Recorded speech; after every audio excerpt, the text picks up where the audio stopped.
now we're going to take a wander and explore the garden a bit more, which I'm dying to do, I have to say. And I see over there working away Liz Hanvey. I hate to interrupt anybody at work, but I'm going to. Liz. Well, we're delighted to have you here. I designed the garden as part of my diploma in social and therapeutic horticulture, so it's very exciting. What was it steered you in that direction? It was actually a lot of work that I did with community gardens in Belfast. I've grown up in a horticultural business, and my parents had a wholesale tree and shrub nursery. And slowly but surely they kept sort of being asked for vegetable plugs, and then we got asked to do some facilitation at community gardens and a little bit of teaching. And it was then whenever I thought, well, this is the side of gardening that I much prefer, as opposed to maybe the ornamentals and the shrubs. I really loved growing vegetables because I could eat what I was producing, so that really appealed to me quite a lot. And I loved herbs, and I loved all the sensory elements of everything. And I noticed that the impact the community gardens were having on people was unbelievable. And I thought this was just a little bit more than gardening, you know, it was just, there was something going on.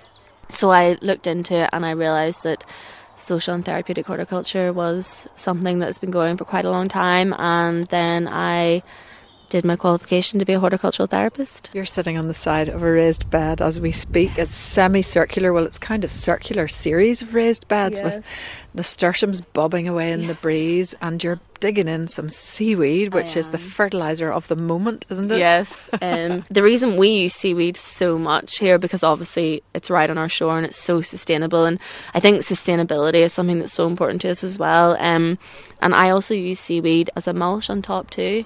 I mean, I just like to use it everywhere because it ties in so nicely with the surroundings, and it's such a fantastic fertiliser for the plants. People actually say it's like a tonic for the soil. So, I mean, I think that's so therapeutic as well. There's a big fat clump of it just beside you there. Now, you've gathered it off the shore. I have. I think you have to be careful where you gather seaweed from, yes, just for the rest of us. Of you course. know, I think you do have to kind of bear that in mind, yeah, definitely, a little. But once you've gathered it and you know you're okay to gather it, what do you do with it next before you dig it in? Yes, I give it a rinse. Now, I have to say, there's a lot of people who say it's okay, you don't have to rinse it, but I always think it's better to be safe than sorry, because we spend all this time feeding our soil and nourishing it. So I rinse it, and then I don't actually chop it up too much.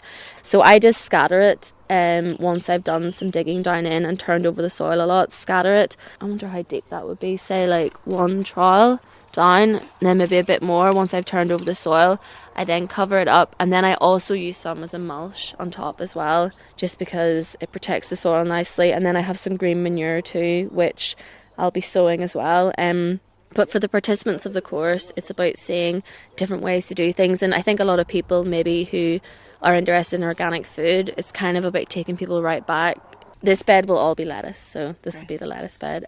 So lots of different greens, and I think we'll maybe do half the bed in seaweed, and then the other half we'll use a green manure, and then we'll see what works best. And and it's about getting people to just try different things. You know, we always advocate and say, you know, just give it a go and see what happens. We're going to take a dander now. And I mean, I love in the centre, just on the other side of this raised bed, the oregano and the mint and the watering can. And you've got a whole range of different mints. Actually, now that I'm up close to it, I can see it's all mints. Yeah, so it's spearmint, peppermint, and apple mint as well. We love to use mint. I mean, we have a week where we focus on herbs, and we do different herbal teas. And it's something just by saying to people, you know, have a mint plant. All you have to do is put some warm water in a cup, pick some of the mint off, and you have mint tea. Whenever we saw the shape of this, you know, very large tub, we thought this is so perfect for mint because you must contain it. You've got meandering paths with bark mulch and gravel. This looks like a stable, but it's the potting shed. I want to live in there. Yeah. I mean, potting sheds are like so important to gardeners. It's always my favourite space, and because seed sowing is so, you know, again, it's such a therapeutic activity that potting sheds are just so important. It feels like a fun place to be, and really imaginative. So when you sat with that piece of paper to make the plan, did you just let your imagination run riot? Yeah, pretty much. I think it was really exciting just to be able to fully design your own garden, and it was just trying to think, if I could do anything, like if I could do absolutely anything, what would I do? And literally that is what I did. The fact that it has come to life now is just even more unbelievable, the fact we could actually build it, and a huge amount of thought did go into it, but that's what I think has made it so brilliant, that whenever, you know, if you're sitting and you're writing something down and everything's very much on paper, whenever you see it come to life, it's so, you know, it's just, you feel such an amazing sense of fulfillment, because the whole reason why we created this potting shed, say, for seed sowing and potting on and cuttings and those amazing little gardening activities where you're bringing new life, to see individuals in here doing that and getting so much out of it, it's just the best feeling, you know. So Chris, you're working away here at one of the benches outside in this fantastic garden which we've all completely fallen in love with. So what have you been doing today then? I was planting my shaves for next year, so I was. Hopefully it'll take off.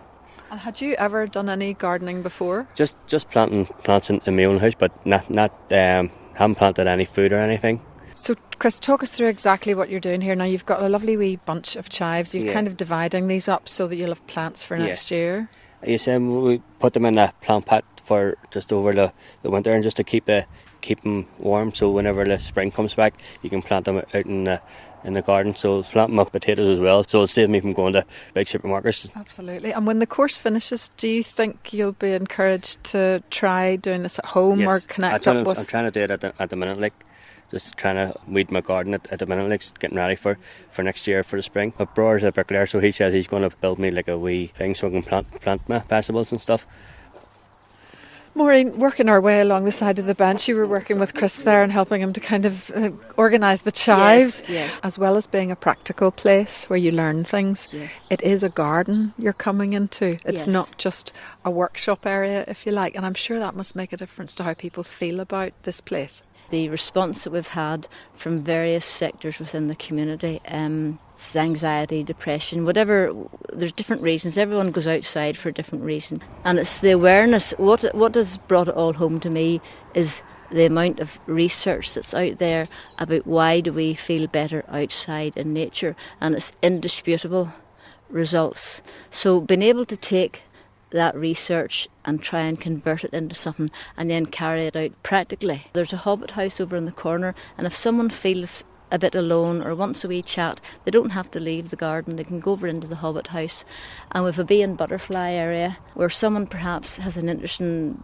bees, butterflies, and they want to learn a bit more about that. So we've tried, this is an orchard area with these Victorian stepovers with cherry and damsons and plums and pears, to teach people as well. It is a learning garden where they can learn how to train fruit, they can learn how to grow vegetables, they can learn. Sometimes we let the vegetables go past in order for them to say, now you don't eat that, and they say, oh well, I thought I could eat it. So sometimes we let items go past to let them understand. And as well as that, the rocket has shot, but there must be 300 honeybees over on the rocket. I noticed them as we were walking past earlier, and they're so pretty in flower at this time of year. Those wee lemony bobbing flowers, aren't they? Which you can put into a salad. Prior to that, perhaps 10 years ago, I'd have been out with the shears and that rocket would have been sheared.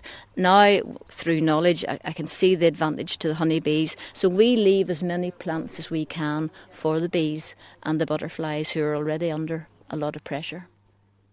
Dara, Liz, Maureen and Chris at Blossoms NI, just outside Magheramourne on the shores of Larne Loch. And a date for your diary in December when Blossoms will open the garden gates for a Mindfulness Day, and that's on December the 6th with Bridgeen Ray. Contact blossoms@larneloch.org for details.